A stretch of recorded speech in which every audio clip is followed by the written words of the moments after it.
On dit parfois que Jésus était un bon communicant, qu'il avait le sens de la formule.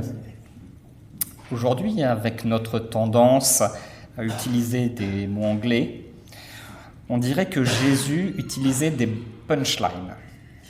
Alors, vous ne connaissez pas tous le mot punchline.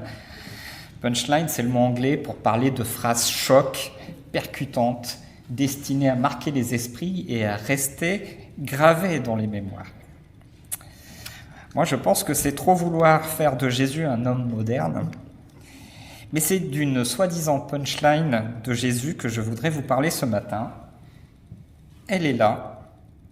Dans Jean 14, 6, il a déclaré « Je suis le chemin, la vérité et la vie ». Vous aurez compris que je n'adhère pas à ce terme de punchline, que je trouve beaucoup trop réducteur pour les paroles de Jésus. Plutôt qu'un communicant, il faut se rappeler que Jésus était un enseignant, qu'il avait des disciples. Et il avait l'art, le talent, la qualité de captiver son auditoire et d'illustrer ses propos, d'expliquer des choses complexes, des choses du royaume de Dieu. Et en plus, il se mettait toujours au niveau de ses élèves, et nous allons le voir ensemble tout à l'heure. Ses contemporains l'appelaient « Rabbi ».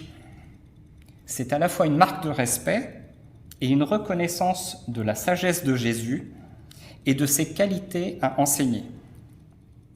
Alors, ne vous y trompez pas, Rabbi n'a rien à voir avec le mot que vous connaissez, qui est rabbin. Rabbi, c'est un maître, c'est un enseignant. Rabbin, c'est un ministre du culte juif, donc rien à voir. Voilà, parenthèse fermée, je continue. Jésus était donc un enseignant, et comme tout bon enseignant, il a utilisé différentes méthodes pour s'adresser aux personnes, en fonction de l'objectif qu'il recherchait, en fonction des personnes qui étaient devant lui. Rappelez-vous le sermon sur la montagne, ce sont les connaissances de base du royaume de Dieu, si je puis dire. Pour faire la comparaison, ça correspondrait à l'enseignement que vous avez reçu à l'école primaire. Puis au chapitre 13 de Matthieu, on voit que Jésus commence à parler en paraboles. Ce sont des histoires imagées, mais avec un sens un peu caché. Là, il faut un peu plus de réflexion. C'est ce qu'on vous a demandé quand vous êtes arrivé au collège ou au lycée. Et puis ensuite, il y a l'enseignement que Jésus a réservé à ses disciples. Et là, c'est l'enseignement supérieur, c'est la fac. Et ça relève du niveau université.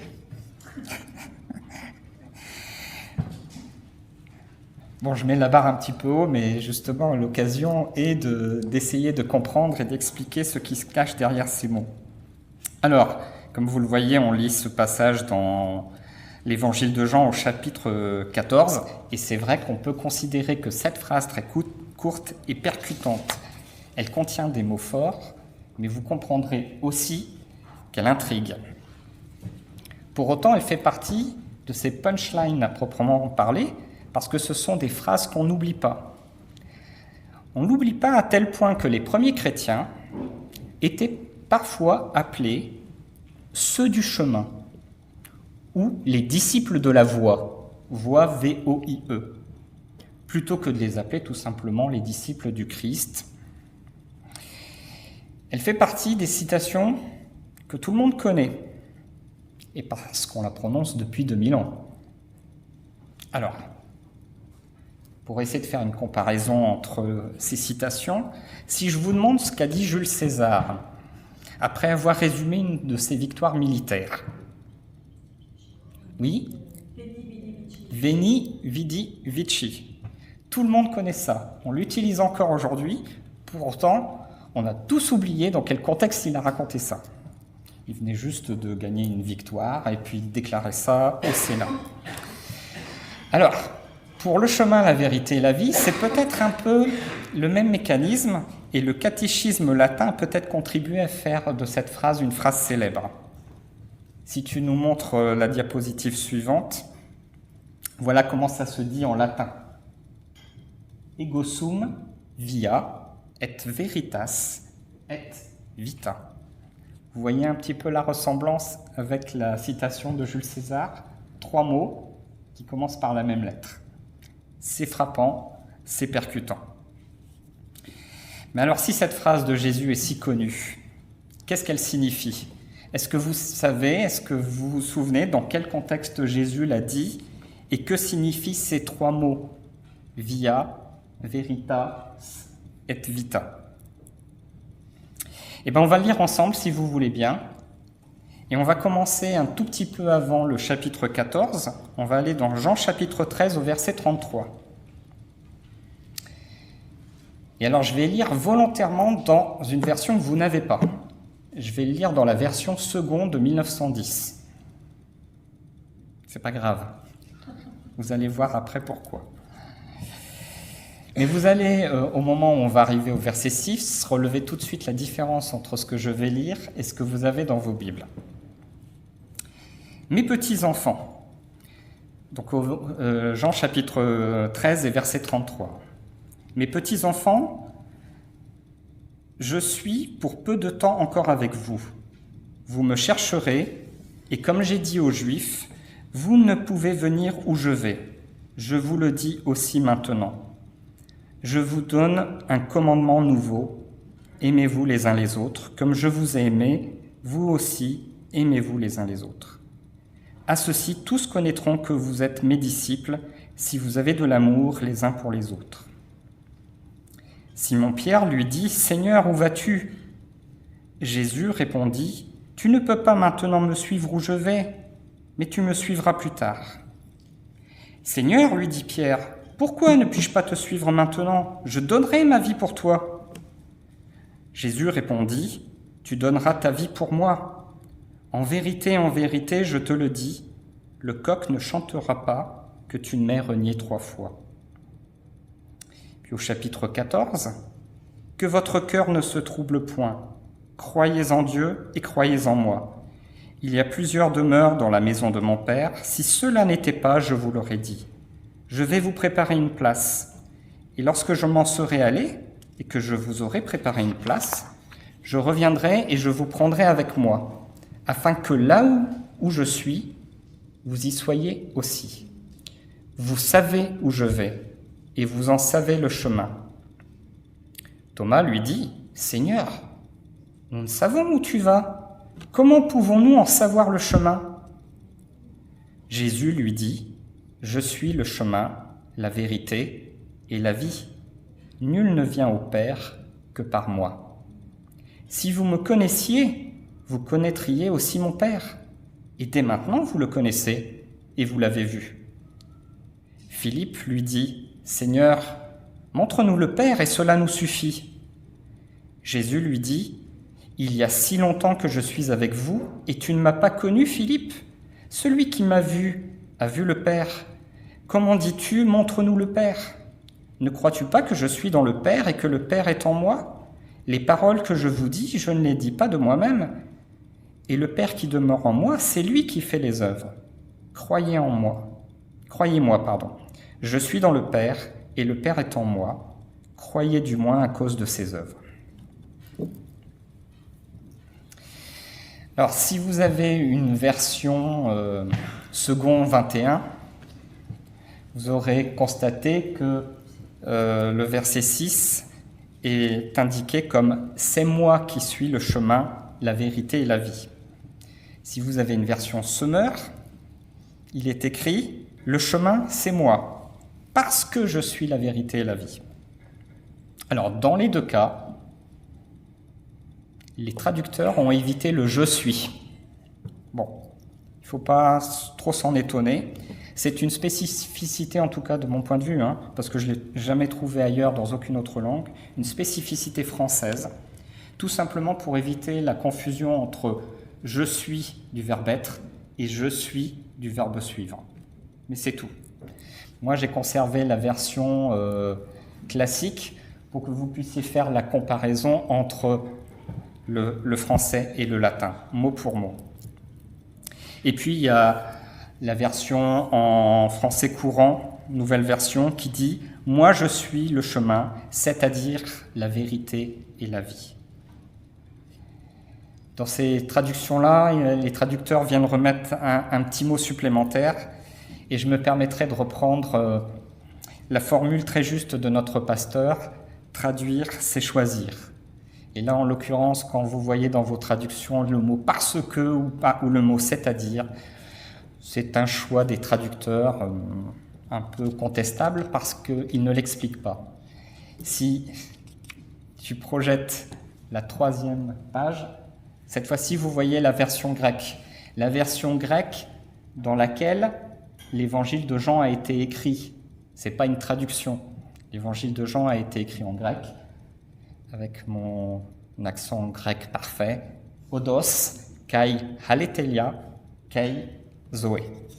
Vous voyez le découpage, les 3 mots et le petit mot qui sépare le et, en français ou en latin se dit kei.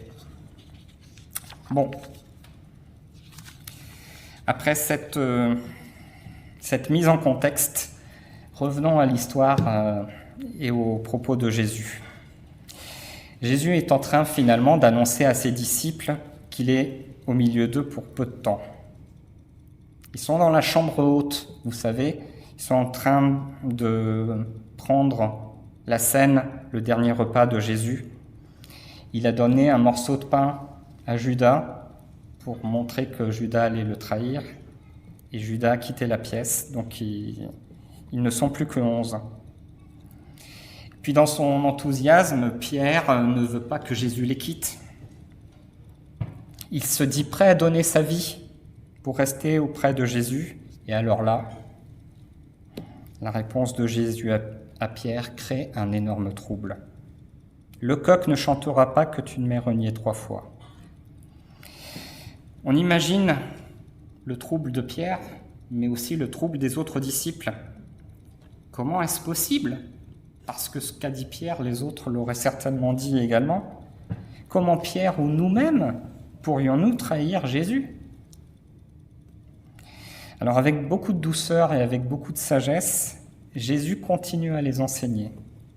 Croyez en Dieu, croyez en moi. Il y a plusieurs demeures dans la maison de mon Père. Si cela n'était pas, je vous l'aurais dit. Je vais vous préparer une place.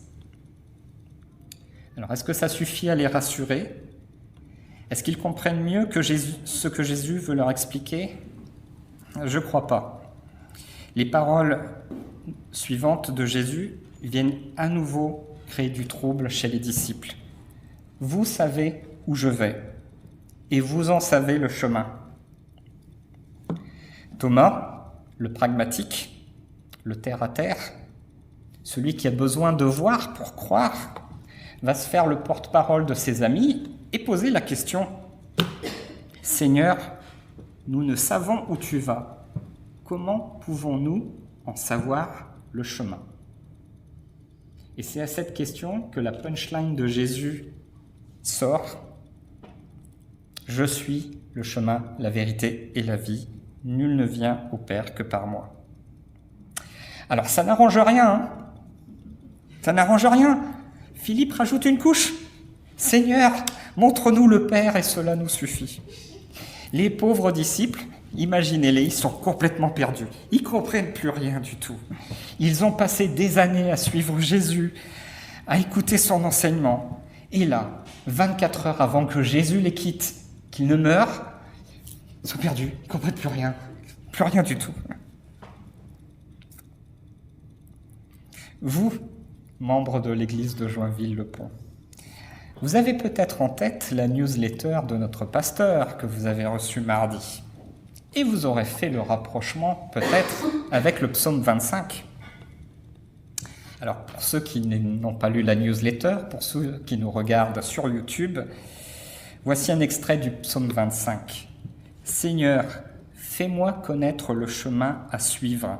Enseigne-moi à vivre comme tu le veux. Conduis-moi dans ta vérité et instruis-moi, car c'est toi le Dieu qui sauve. »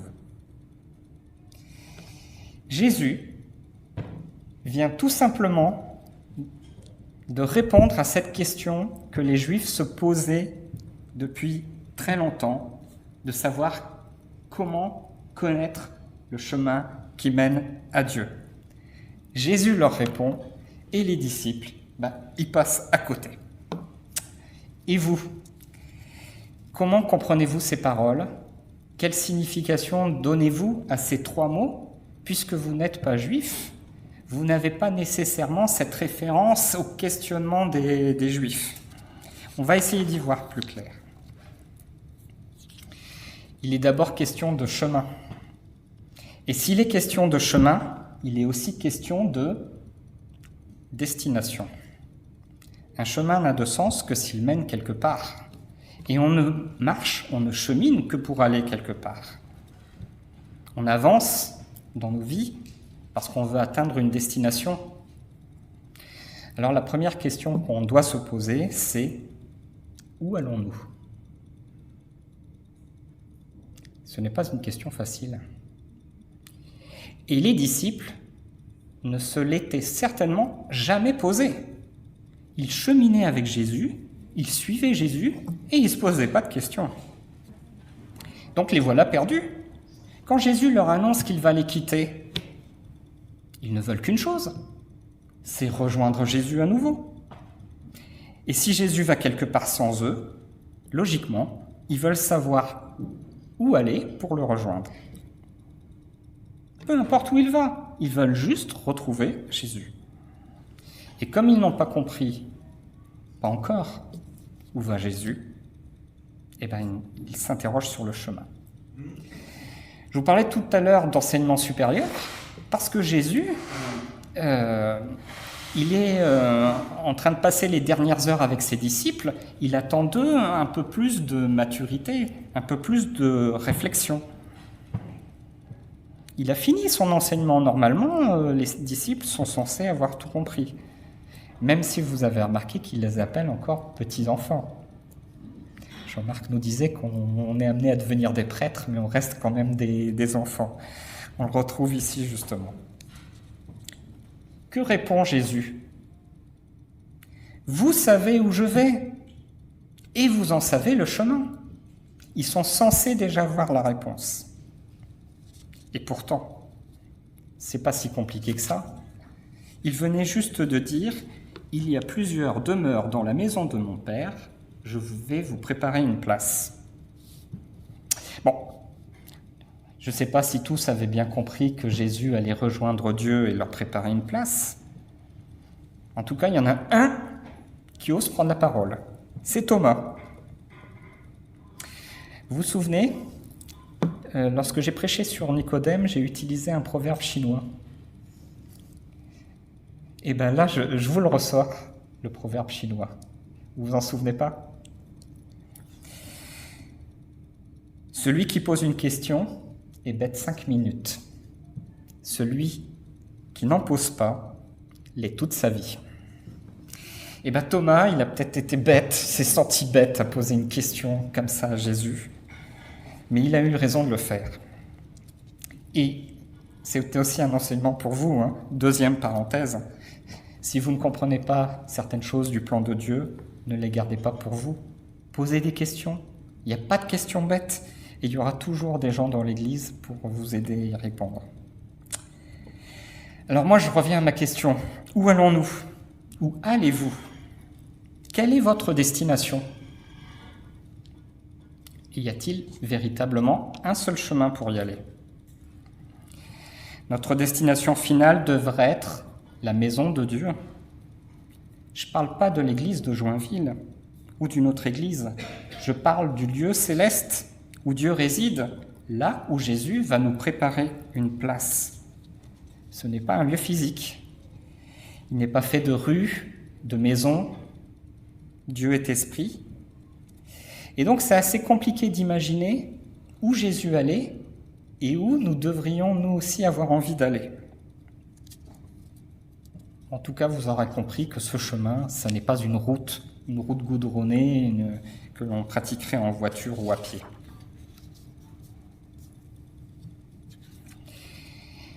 Donc les disciples qui ont marché avec Jésus et qui vont se trouver privés de Jésus, et bien finalement Jésus leur dit « Continuez à avancer, continuez à marcher, même si je ne suis plus physiquement avec vous, continuez. » Et ce que Jésus leur dit là, 24 heures avant d'être crucifié, les disciples vont ensuite le mettre en pratique pendant toute leur vie. Jésus ne leur a pas dit « je suis le chemin là pour maintenant, pour la soirée ». Il leur a dit « je suis le chemin pour toute votre vie ». Et c'est encore valable pour nous aujourd'hui. Si vous comprenez que de tout temps, Jésus est le chemin pour aller auprès de Dieu, vous comprendrez aussi que le chemin physique, cette fois-ci, que vous empruntez sur terre, n'est pas le plus important. Peu importe que l'apôtre Pierre soit resté à Jérusalem après la mort de Jésus, ou peu importe que Paul soit allé à Éphèse ou à Corinthe, c'est pas ça le plus important. Le plus important, c'est qu'ils aient rempli tous les deux leur mission d'apôtre. Et pour vous, c'est pareil. Prenons un exemple, si vous voulez, quelques instants. Imaginez que vous venez de terminer vos études. Quelqu'un vous propose d'aller travailler à Bordeaux, sud-ouest. Quelqu'un vous propose d'aller travailler à Lyon, au sud-est. Qu'est-ce que vous faites ? Alors, vous pouvez toujours prier Dieu pour qu'il vous dise si vous devez aller à Bordeaux ou à Lyon. Alors, Dieu peut vous révéler quelque chose. Surtout, ne va pas à Lyon. Cette boîte, c'est que des malades. Ils sont irrespectueux au possible. Mais bon, hormis un cas de figure comme ça, si les deux jobs se valent, pensez-vous vraiment que Dieu va choisir à votre place ? Dieu ne nous a pas fait comme ça. Dieu nous a donné un libre arbitre et il nous laisse cette liberté de choisir. Donc vous choisirez vous-même le chemin que vous prendrez, le chemin du sud-ouest ou le chemin du sud-est. Et peu importe que vous alliez travailler à Lyon ou à Bordeaux, ce qui importe, c'est ce que vous allez faire à Lyon ou à Bordeaux, avec ou sans Jésus. Ne pensez pas qu'il y a un seul chemin à suivre dans votre vie. Ne pensez pas que Dieu aurait une destinée gravée dans le marbre pour vous et que vous n'auriez aucun choix à faire. Vous avez des choix à faire et vous en aurez encore à faire. Les routes que vous emprunterez, les routes physiques cette fois-ci, seront peut-être toutes simples, toutes droites, sans relief. Elles seront peut-être accidentées, sinueuses. Vous pouvez vous égarer, partir par là avant d'aller par là. Peu importe. L'important, c'est ce que vous ferez sur cette route et avec qui vous parcourrez cette route. Parce que la route que vous prendrez doit de toute façon vous mener à la fin de votre vie à une et une seule destination, c'est Dieu. Et pour aller à Dieu, le seul chemin, c'est Jésus.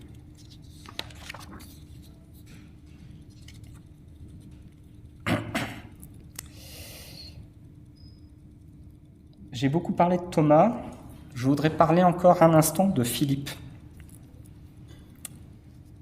Philippe a compris à la fin de cette conversation que Jésus va rejoindre son Père. Mais Philippe dit quelque chose d'assez déconcertant, je trouve. Philippe avoue qu'il n'a pas besoin de Jésus pour aller lui-même vers Dieu. Il lui dit « Seigneur, montre-nous le Père » et cela nous suffit. Comme si savoir où était le Père nous suffisait par nos propres moyens d'aller à Dieu. C'est exactement le contraire de ce que dit Jésus. Les disciples n'ont pas encore perçu toute la grandeur du plan de Dieu qui se manifeste en Jésus. Ils le découvriront bien plus tard. Mais nous, aujourd'hui, avec nos 2000 ans de recul sur ce texte, avec notre culture chrétienne, nous comprenons, enfin j'espère que nous comprenons mieux ce que veut dire « je suis le chemin ». Je pense que même des non-croyants comprennent que c'est finalement une image symbolique qui dit comment obtenir le salut, comment être en présence de Dieu. Ça, même des non-croyants le comprennent.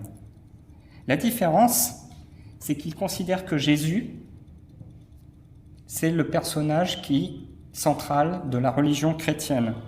Et dire que Jésus est le chemin, ça veut dire qu'il n'y a qu'une seule religion qui compte, c'est le christianisme. Et ça, il y a beaucoup de gens qui ne l'acceptent pas. Pour les convaincre que ça n'est aucune religion, mais que c'est obligatoirement Jésus qui mène à Dieu, une réponse est dans la suite de la punchline de Jésus. Je suis le chemin, je suis la vérité. Eh bien, je vais vous dire que nous devons croire que Jésus est le chemin parce que Jésus est la vérité, parce qu'il dit la vérité. Alors, ça ne va pas suffire à convaincre les incrédules, hein, j'en suis convaincu. Comme certains vont croire qu'il n'y a pas qu'un et un seul chemin, mais plusieurs, certains vont répondre, mais il n'y a pas qu'une et une seule vérité, il y en a plusieurs. D'ailleurs, la notion de vérité existe-t-elle vraiment ? Les philosophes grecs de l'Antiquité, les philosophes du XVIIe siècle ont largement débattu de ce qu'est la vérité, et je vous propose de les laisser à leur débat. Vous-même, c'est un mot que vous utilisez, la vérité. Par simple définition du mot, c'est le fait d'évoquer une chose qui ne peut être contredite, parce que cette chose a été vue, parce que cette chose a été vécue, ou parce qu'elle est racontée par une personne digne de confiance. Jésus n'a jamais menti. C'est une première chose. Tout ce qu'il a dit était vrai. Et même les pharisiens qui étaient farouchement opposés à Jésus n'ont jamais été capables de mettre Jésus dans une situation d'erreur, n'ont jamais été capables de démontrer que Jésus disait quelque chose de faux. Et bien ça, pour moi, c'est une première raison pour croire que Jésus est véritablement le chemin, la vérité et la vie. Mais je vais aller un petit peu plus loin. Si je vous ai affiché le grec ici, c'est aussi pour vous dire que une lecture de la vérité qui s'oppose au mensonge, c'est seulement un premier niveau de lecture. Est-ce que vous avez déjà remarqué que Jésus dit souvent l'expression « en vérité, je vous le dis ». Et même dans l'évangile de Jean, « en vérité, je vous le dis ». Eh bien, le mot que Jésus a utilisé, c'est le mot « Amen ». Et ce mot n'a même pas été traduit en grec quand Jean a rédigé son évangile, puisque c'est resté sous la forme, je vais vous le dire en français, « Amen, je vous le dis ». Nous, dans nos Bibles françaises, les traducteurs ont été remplacés le mot « Amen » par « en vérité ». Alors, « Amen », vous le connaissez, ce mot, on l'utilise encore beaucoup, on l'utilise en fin de prière pour dire « oui ». Je suis d'accord, ainsi soit-il. C'est comme ça qu'on l'apprend aux enfants. Mais Amen veut dire également quelque chose de plus profond. C'est voilà ce que je vous révèle. Je vous le dis par révélation. Alors, dans cette petite punchline, c'est pas le mot « amen » qui a été repris parce que j'imagine que grammaticalement, ça ne marcherait pas. Donc, cette fois-ci, Jean a utilisé le mot « aletheia ». Et c'est extrêmement intéressant parce que même si cette fois-ci, c'est le mot grec qui est utilisé, c'est un mot qui ne veut pas dire « vérité » opposée à « mensonge ». C'est « vérité » au sens quelque chose qui n'est pas caché. Il aurait pu dire « je suis celui qui ne dissimule pas, je suis celui qui dévoile ». Aletheia n'est pas la vérité opposée au mensonge, c'est la vérité qui est révélée par une autorité supérieure. Et dans le monde grec de l'époque, les hommes qui formulaient l'aletheia, la vérité, ils étaient considérés comme des maîtres. Et jamais on ne doutait de ce que ces maîtres disaient. La parole du maître suffisait. Donc quand Jésus dit « je suis la vérité », ou quand il dit « en vérité, je vous le dis », Il affirme quelque chose qui ne doit pas rester caché. Il affirme une révélation de la part de Dieu. Alors vous comprendrez que je m'attarde beaucoup sur ces traductions parce que cette punchline en français avec 3 mots, elle est très réductrice, elle est très trompeuse parce qu'elle cache beaucoup plus de choses qu'il n'y paraît. On ne peut pas prouver que Jésus est la vérité au sens français moderne du terme. Ce que Jésus affirme à ses disciples, c'est qu'il est le chemin qui mène à Dieu, mais aussi qu'il est la révélation de Dieu aux hommes. Je ne peux pas vous le prouver, c'est juste que c'est une autorité supérieure qui le dit et que je n'ai aucun moyen de la contester.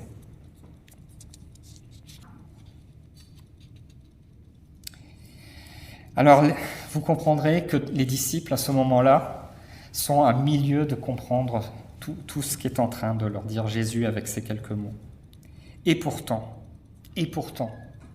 quelques jours auparavant, Jésus avait dit à tout le peuple quelque chose de très proche de ça.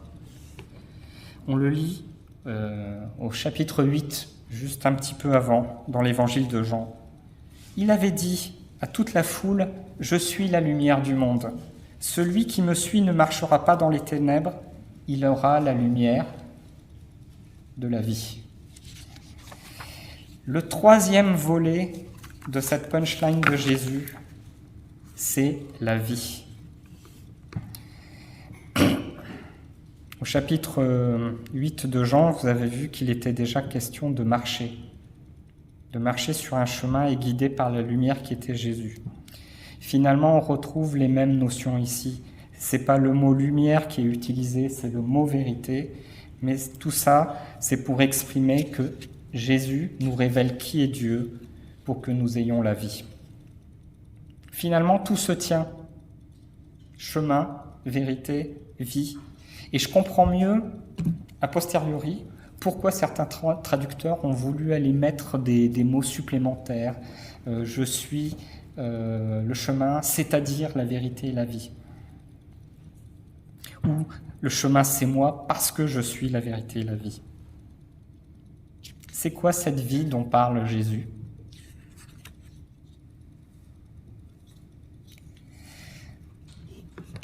Vous connaissez le dessin animé, Le Roi Lion ? Oui ? Les parents de jeunes enfants le connaissent. Est-ce que vous connaissez la chanson du Roi Lion ? Oui, non, celle qui ouvre le dessin animé. Si, je ne vais pas le chanter, mais je vais vous le dire. C'est l'histoire de la vie, le cycle éternel qu'un enfant béni rend immortel. La ronde infinie de ce cycle éternel, c'est l'histoire de la vie.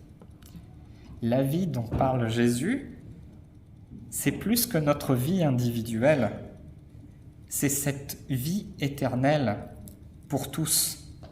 Notre vie à nous, elle a un commencement et elle a une fin qui se termine par notre mort.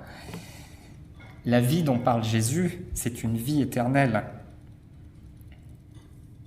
une vie sans fin auprès de Dieu. En 3 mots, Jésus rappelle à ses disciples que lui seul conduit à Dieu, que lui seul nous révèle qui est Dieu, car il est Dieu lui-même, source de la vie. Jésus était déjà là au commencement, à la création de la terre, à la création d'Adam et Ève. Il a été Dieu fait homme au moment où il s'adresse à ses disciples, et il est encore Dieu vivant aujourd'hui pour l'éternité. La première question que je vous posais tout à l'heure, c'est « Où allons-nous » ?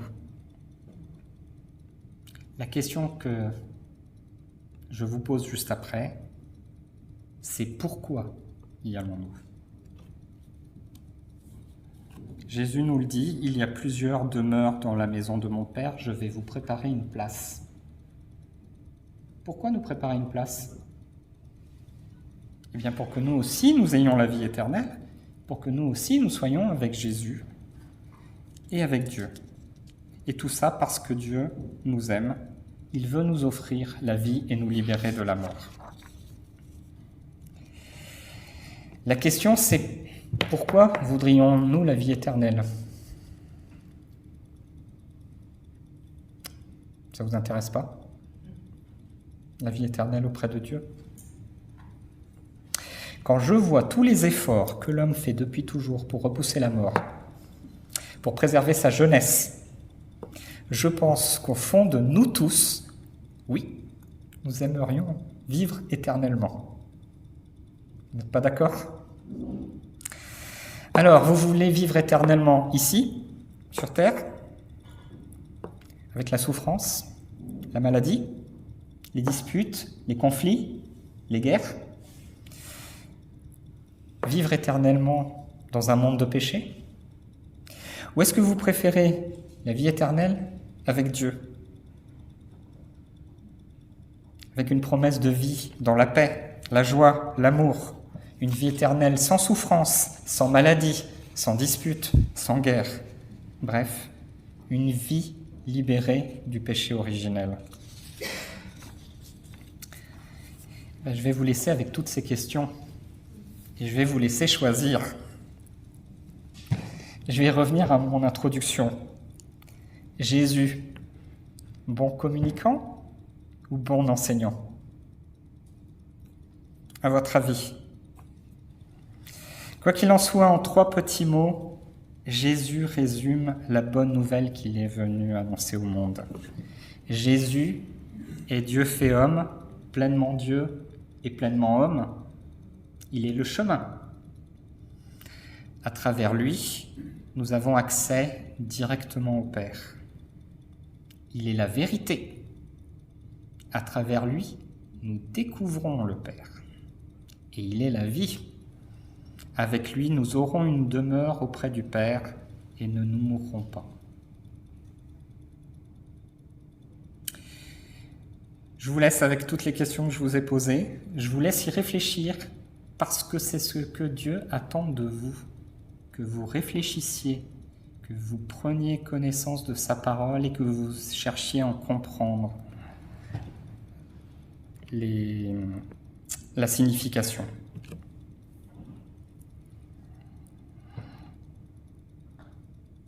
Auprès de qui irez-vous trouver la vérité? Auprès des hommes politiques qui gouvernent? Les professeurs que vous avez eus à l'école? Les chefs religieux? Notre pasteur de Joinville-le-Pont? Le prêtre d'une église que vous iriez visiter? Un évangéliste que vous écoutez sur Internet? Pourquoi pas? Oui.